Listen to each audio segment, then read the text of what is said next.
There's lots of scandals coming out of this weekend's series, though. First off, let's start with on Saturday. Before the game, Mattress Mac was supposed to throw the first pitch.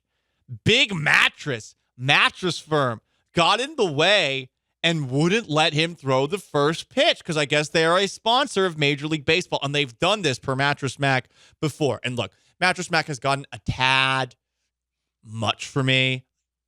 I got to say, miss me with all of the political endorsements, because I do think it's kind of hypocritical that you gamble as much as you do, but you think it's immoral to have gambling legal in Texas. Doesn't really add up to me. But Mattress Mac is an unofficial Astros mascot. And as the great Paul Wall said in one of the best rap songs ever, How About Them Stros, I remember way back when they tried to disrespect in Philadelphia Mattress Mac. When he said that, that's a rallying cry here. And big baseball stepping in and not letting Mattress Mac, that should motivate the Houston Astros, Much like this should motivate the Houston Astros. And we talked about it last week. The Twins, they done bleeped up their fans because at least multiple Twins fans, after winning their play-in series against, who do they play? I don't even remember. Toronto, right. I just like the phrase, at least multiple Twins fans. At least multiple. It was enough to where there was a sound clip of it. One is enough, Sean. Just one fan, that was enough. And these Twins fans, they said, we want Houston. Oh, mistake, at least on Saturday. And I know some people think this storyline has jumped the shark. Sean Mapes is raising his hand. Personally, I don't. How dare those Twins fans say that? How dare they? And I'm so thankful that one of the other best rappers in Houston, not Paul Wall, but Mark Drew Dog, I'm glad that he clapped back at the people of Minnesota. Yeah. Look, see, we be just chillin', minding our own. The Twin said he's talking so crazy.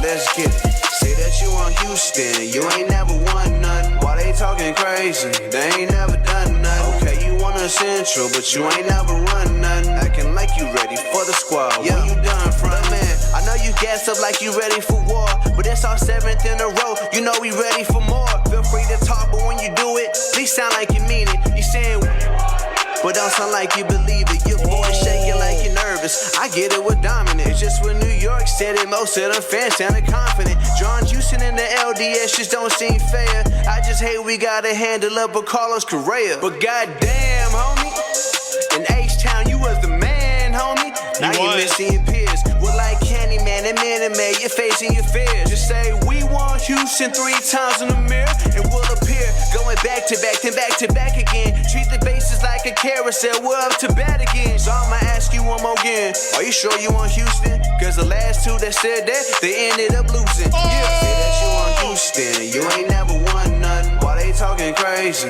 They ain't never done nothing. They done nothing. Damn. Big shout out to our guy, Mark Drew, a.k.a. Drew Dog, because he's got that dog in him. In his name, yes, that he gave himself. Yes. I actually gave him that nickname. I'm not even sure what his name is as a rapper, but I think he's going places. And Sean, you think that this storyline has jumped the shark? No, it hasn't. I think it hasn't. It hasn't. And honestly, once we have diss tracks, once we're using 20-year-old songs to diss Minnesota about chanting "We want Houston," well, honestly, what are you doing? No, because we need to motivate the fans. Like that should have work. That should have been played at Minute Maid Park, and on loop. You just over the video because you don't want to see him rapping. You just show Jeremy Pena like pelvic thrusting and hard handing. Yeah. Right. To Wangsta by 50 Cent. Mm-hmm. Houston rapper 50 Cent. Yeah. Honestly, we needed to get 50 Cent out there, now that I think about it. He should throw the first pitch. That normally goes well. I forgot he had one of the worst first pitches ever. Okay. Maybe that's why he doesn't do them anymore. Sean, there's more scandals to get through. Oh my God! There's more than the Twins fans chanting. Oh, we yeah. won Houston. This Wow. one might be bad. This one's on Astros fans who already did a bad job at Minute Maid Park. Did you know that some Astros fans told Carlos Correa good luck before this series? Make up your mind first off during the game. You're going to wish him good luck, but then boo him during the game? Yeah. Frauds. But, Or fake tough guys. Sean, these people who wished him good luck actually gave him good luck. They should have said break a leg because it's like sarcastic. It's sarcastic luck wishing. And his ankle is like made of paper mache, right? Break an ankle? That's why he didn't make $150 more than he did. That's true. That's why he's not a San Francisco Giant. Yeah, he would have made $300 million. Or a New York Met. If his ankle, which had never cost him any time as a major league player, wasn't so badly messed up. How many teams did he sign with? It was the Mets and the Giants, or was it the Giants and the Mets? It was the Giants, and they were like ready to announce him. Okay. And then some doctor ran across the hall and was like, "No, his ankle. It looks like a shark bite victim." I don't know. He looks like a horse. We got to put him down. It's on backwards. We can't have him play. And then the Mets like swooped in. I think it was mostly like Steve Cohen was like, "Hey, go get this guy." And then once they did the due diligence, they're like, eh. And then he signed with the Twins for like kind of a discount. That did happen. So another scandal.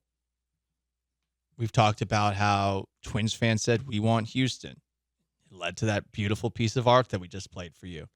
We talked about Astros fans wishing Carlos Correa luck. So perhaps the fans have balanced each other out. Leave it to baseball to step in and carry out their anti-Astros agenda. Did you guys know that Minute Maid Park last night, the roof was open?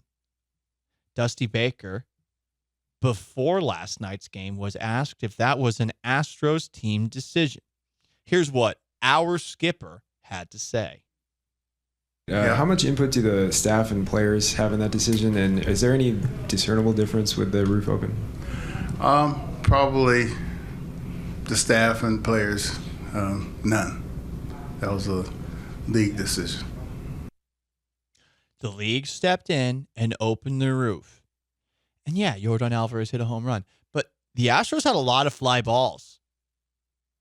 And I'm sorry to go Aaron Boone here, but a lot of those Astros fly balls, and I know baseball probably better than anybody in this city.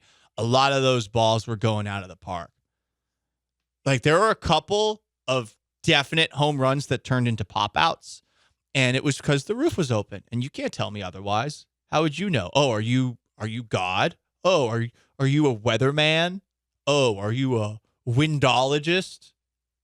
Are you an aerologist? Oh, you're not? Oh, you're full of crap? Unlike me? Big baseball doesn't want the Astros in the World Series.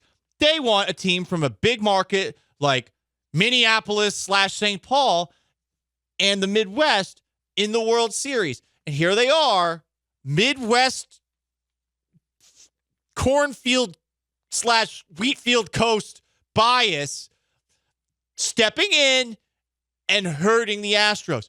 They would have hit at least 9 home runs last night if not for the open roof. You saw those fly balls and pop-outs. They were leaving the yard.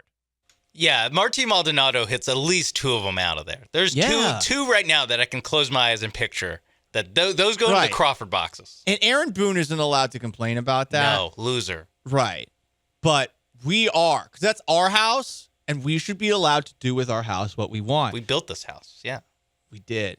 And big baseball stepping in, making us open the roof, all that great air conditioning, leaving the ballpark. Oh, it was a sub 70-degree night. Yeah, it got a little chilly. I had to put a jacket on. Yeah, you were there. You were in the front lines. I was cold. Yeah, shivering up a storm. It wasn't good. If only people were yelling to make it warmer. Yeah, I didn't listen. You know, I wear shirts that are a little bit tight, and I don't want anyone seeing my tiny pointy nipples when it's cold out. And Rob Manfred almost made people see your pointy nipples. Right. I was about to write a New York Times column about the dangers of not air conditioning, the dangers of ever exposing yourself to the air while at work. Okay. And here we are. So lots of scandals. What's your favorite scandal from this weekend's Astros and Twins games? You can weigh in at 713-780-3776 to call in and to text in. If you're mad at Dusty Baker, you could do that too. Although I don't really think you have much ground to be mad about with Dusty Baker other than him not telling Big Baseball to go stuff it, texting them nuts when they said that they were going to open the roof.